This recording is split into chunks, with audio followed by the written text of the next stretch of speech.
Всем привет, с вами Тони Керт. Сегодня мы снова погрузимся в новую главу Little Nightmares. Мы пережили побег шестой из чрева, где голод и жадность правили балом.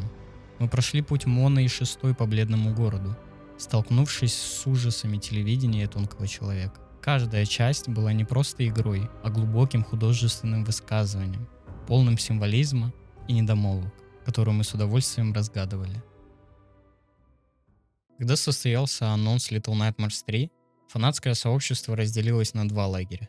С одной стороны была радость от того, что серия продолжается. С другой появились первые опасения. Tracer Studios, создатели первых двух частей, передали эстафету Supermassive Games, известный по таким играм, как Until Dawn и The Quarry. Именно этот факт и стал причиной для беспокойства. Supermassive Games, безусловно, талантливая студия с большим опытом в жанре хорроров.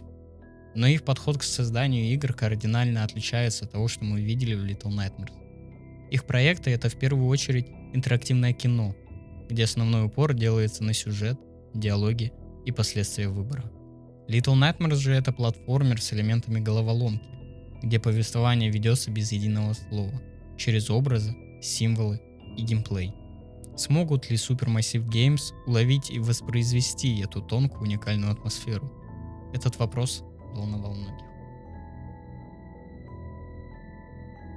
Разработчики из Supermassive Games, понимая опасения фанатов, старались их успокоить. Они обещали сохранить дух серии, уважительно относиться к наследию Tracer Studios и в то же время привнести в игру что-то новое. Ключевым нововведением должен был стать кооператив. Нам обещали, что совместное прохождение не разрушит атмосферу, а наоборот углубит ее, позволив игрокам по-новому взглянуть на мир Little Nightmares. Говорили и о том, что игра будет самой амбициозной в серии, с новыми, более сложными головоломками и разнообразными локациями. Однако, как это часто бывает, обещания и реальность разошлись. И то, что мы получили в итоге, вызвало у многих не просто разочарование, а настоящее недоумение. Работа над Little Big Planet научила Tracer Studios важному принципу. Игровая механика должна быть интуитивно понятной, взаимодействие с миром тактильным и отзывчивым. Опять отсылаясь к моему ролику про интуитивно понятный геймплей. Интуитивно понятный геймплей. Интуитивно понятный геймплей, здравствуйте. Интуитивно понятный и простой. Интуитивно понятный геймплей. Да блять. Вот он, интуитивно понятный геймплей. Ну интуитивно понятно. Интуитивно понятно, что надо разбивать, блять. Интуитивно понятный геймплей. На первый взгляд, добавление кооператива Little Nightmares 3 кажется интересной идеей. Ведь кто не помнит и Takes Two, игру, где каждый новый уровень предлагал уникальный механик, где взаимодействие было сердцем геймплея. Или другие кооперативные шедевры, где совместное прохождение усиливает впечатление. Здесь же кооператив реализован крайне неубедительно. Ощущение, будто разработчики просто сказали, игра должна быть с кооперативом. И они, не зная, как это реализовать органично, просто повзаимствовали пару идей. И Takes Two — это пример идеальной кооперативной игры, где каждый персонаж обладает уникальными способностями, а совместная работа является неотъемлемой частью решения головоломок и продвижения по сюжету. Механики постоянно меняются, требуя от игроков постоянного взаимодействия и адаптации. В Little Nightmares 3 кооператив сводится к простейшим действиям. Подсадить, чтобы достать до кнопки, или просто отвлечь врага на себя. Это не создает ощущения глубокого взаимодействия, а скорее воспринимается как рутинная необходимость. Игроки не чувствуют себя частью единого механизма, а скорее двумя отдельными сущностями, выполняющими параллельные, но не всегда взаимосвязанные задачи. Это лишает кооператив той магии, которая делает его по-настоящему увлекательным. И если копнуть чуть глубже, хоррор — это жанр, который процветает на чувстве уязвимости, одиночества и изоляции. Когда вы один на один с монстром, каждый шорох, каждый скрип двери заставляет сердце биться быстрее. Присутствие второго игрока, даже если он просто молча идет рядом, неизбежно снижает градус напряжения. Страх делится на двоих, а значит становится меньше. Цель хоррора — погрузить вас в состояние дискомфорта. заставить почувствовать себя маленьким и беспомощным перед лицом неизведанного. Кооператив же, по своей сути, предлагает поддержку, чувство безопасности, что идет вразрез с самой философией ужаса. Little Nightmares всегда была игрой об одиночестве. Мона и Шестая, хоть и были вместе, часто действовали как два одиноких существа, вынужденных сотрудничать, но не всегда доверяющих друг другу. Их взаимодействие было скорее прагматичным. В Little Nightmares 3 кооператив выглядит как попытка угодить трендам, не задумываясь о том, как это повлияет на основной посыл и атмосферу. И тут каждый игрок должен решить сам для себя, хочет ли он прочувствовать игру такой, как ее задумывали авторы, прочувствовать всю атмосферу, или пробежать ее со своим другом, возможно, потеряв часть того уникального опыта, который Little Nightmares предлагала ранее. Если первые две части Little Nightmares предлагали нам целостный, хоть и полный недомолвок сюжет, где каждое действие имело смысл, а антагонисты были понятны и трагичны, то третья часть оставляет нас в полном недоумении. Как по мне, что сюжет в Little Nightmares слишком прямолинеен, не развивает лор и не дает ответов на вопросы, которые ставились ранее. Вместо того, чтобы углубить вселенную, она создает новые, несвязанные нити, которые повисают в воздухе, вызывая фрустрацию вместо интриги. Вспомните Леди из первой части, с ее искаженными представлениями о красоте, ее трагическую историю, или Тонкого человека, чья история переплеталась с Моной, а его превращение из Мона создавало глубокую временную петлю, символизируя неизбежность судьбы и цикл насилия. Мы понимали их мотивы, их мир, и недосказанность лишь стимулировала к размышлениям и созданию фанатских теорий, которые до сих пор активно обсуждаются. Мы видели, как голос Шестой был не просто физическим состоянием, а метафорой ее внутренней тьмы и перехода от жертвы к хищнику. Это были истории, полны символизма, где каждый элемент окружения имел значение, а каждый антагонист представлял собой воплощение определенного порока или страха. В Little Nightmares 3 же сюжет рассыпается на несвязанные образы. Огромный ребенок, цирк, воздушные локации. Это просто фантазия мальчика, его воспоминания. Игра не дает ответов, и в отличие от предыдущих частей, где недосказанность была частью очарования, здесь она вызывает лишь фрустрацию. Это не глубокий лор, это скорее набор разрозненных идей, которые не складываются в единую картину. Отсутствует та самая тонкость, которая позволяла игрокам самостоятельно достраивать мир и его историю. Все кажется слишком очевидным, слишком прямолинейным, что лишает игру ее главной изюминки — возможности для личной интерпретации. Новые антагонисты в Little Nightmares 3, хоть и выглядят интересно, не вызывают того же уровня эмоционального отклика и ужаса, что и их предшественники. Вспомните Сторожа, чьи длинные руки символизировали невозможность избежать судьбы, или Доктора, чье уродство было результатом его собственных экспериментов. Эти персонажи были не просто препятствиями, они были частью трагической истории мира Little Nightmares. Их мотивы были понятны, даже если искажены. Их появление и исчезновение имели вес, они оставляли след в памяти игрока. В Little Nightmares 3 же антагонисты кажутся менее проработанными. Их появление и исчезновение не имеют той же весомости. Они воспринимают скорее как набор препятствий, которые нужно преодолеть, а не как глубокие символичные фигуры.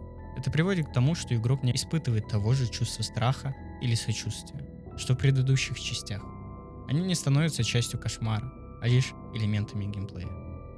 Little Nightmares 3 вызывает ощущение, будто прошел не полноценную игру, а лишь DLC, где сюжет служит лишь фоном для новых локаций и механик, а не является движущей силой всего повествования. В первых двух частях атмосфера создавалась несколькими вещами. Во-первых, музыка. Композитор Тобиас Ли создавал саундтреки, которые врезаются в память. Я переслушивал ее даже после прохождения игры. Она была пугающей, она была красивой, она была запоминающейся. В Little Nightmares 3 музыка другого композитора. И я честно скажу, я не помню ни одного трека из игры. Как ни странно, единственный трек, который запоминается, это трек из главного меню.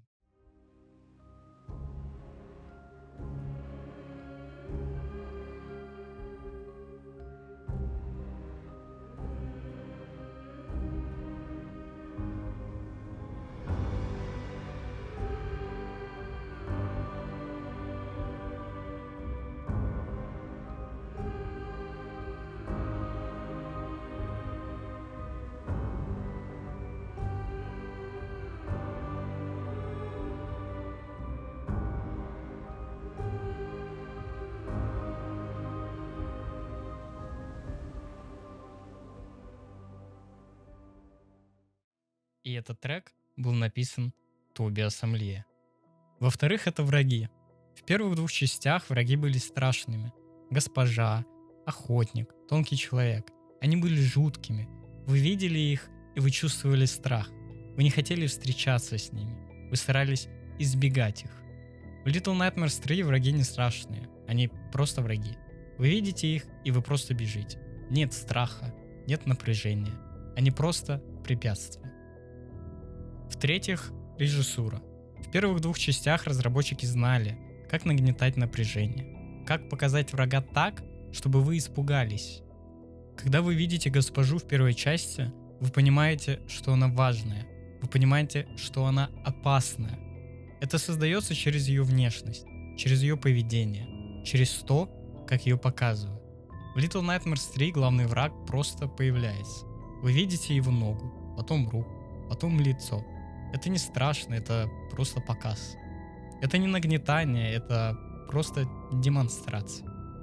Если враг вас заметил, вы проиграли. Нет окна для маневра. Нет способа обыграть врага. Ты спалился, ты проиграл. Начинай попытку заново. В первых двух частях, если вас заметили, вы могли попробовать спрятаться, убежать, найти выход. Вы могли попробовать что-то. Вы могли выжить. В Little Nightmares 3 вы просто проигрываете. И это неинтересно. Все погони одинаковые. Враг появляется, вы бежите. Враг исчезает. Это просто механика. Нет неожиданности, нет адреналина. Вы просто выполняете действия, которые вам нужно выполнить. Вы просто следуете шаблону. В первых двух частях погони были непредсказуемыми. Враги могли появиться откуда угодно. Они могли ввести себя неожиданно. Это создавало напряжение. Вы не знали, что будет дальше. Вы не знали, сможете ли вы избежать врага. Все это вместе убивает атмосферу. Музыка не запоминается, враги не страшные, режиссура слабая, геймплей скучный. Результат — игра не страшная, и для хоррор-игры это смертельно. И причина, вероятно, кроется в смене студии разработчика. Когда успешная серия переходит в другие руки, всегда есть риск потерять ту самую магию, то уникальное видение, которое сделало оригинал культовым. И здесь, кажется, это и произошло. Игра ощущается затянутой, нудной, а сюжетно неоправданной. Как по мне, новые разработчики Supermassive Games, хоть и имеют опыт в создании хорроров, не смогли до конца понять и воспроизвести уникальную формулу Little Nightmares. Они привнесли свои идеи, но потеряли ту тонкую грань между сюрреалистическим ужасом и детской сказкой, которая была присуща Terceir Studios. Это не просто другая игра, это другое видение, которое, к сожалению, не смогло достичь высот оригинала. И многие считают, что новые разработчики не поняли сути игры.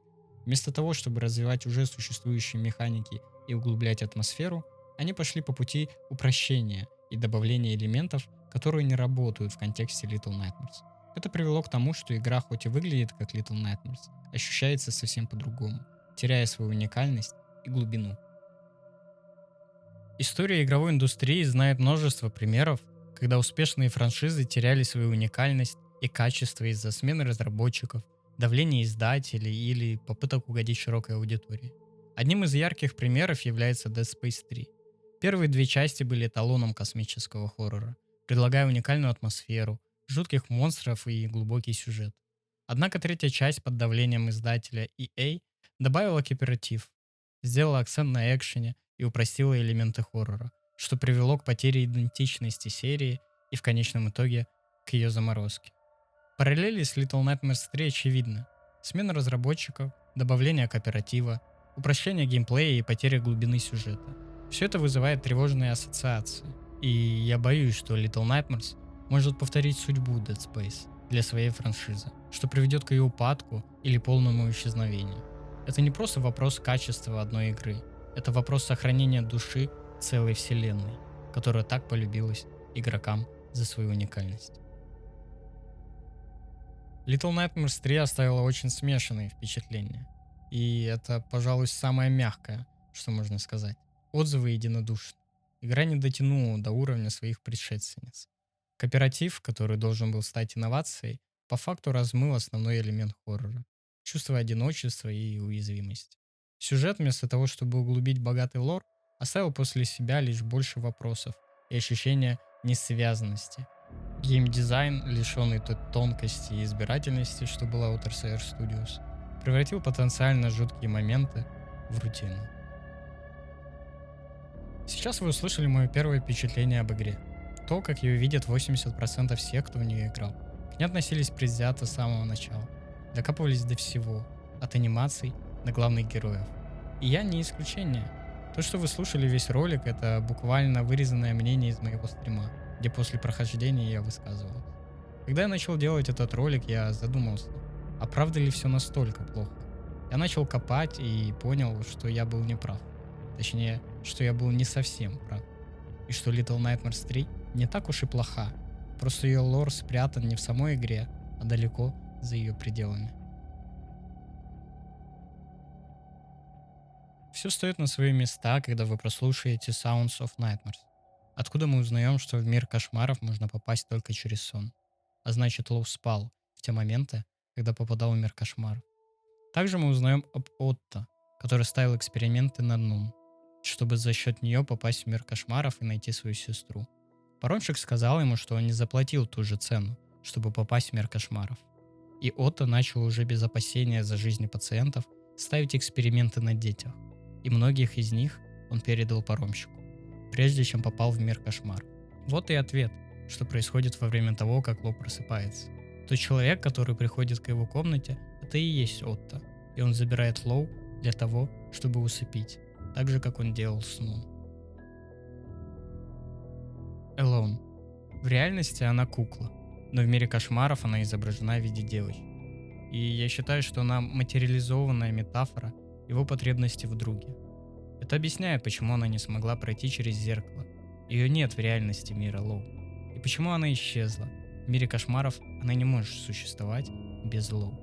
Я был неправ, считая ее просто игровым элементом. Но это всего лишь то, как я и парочка фанатов интерпретируют происходящее.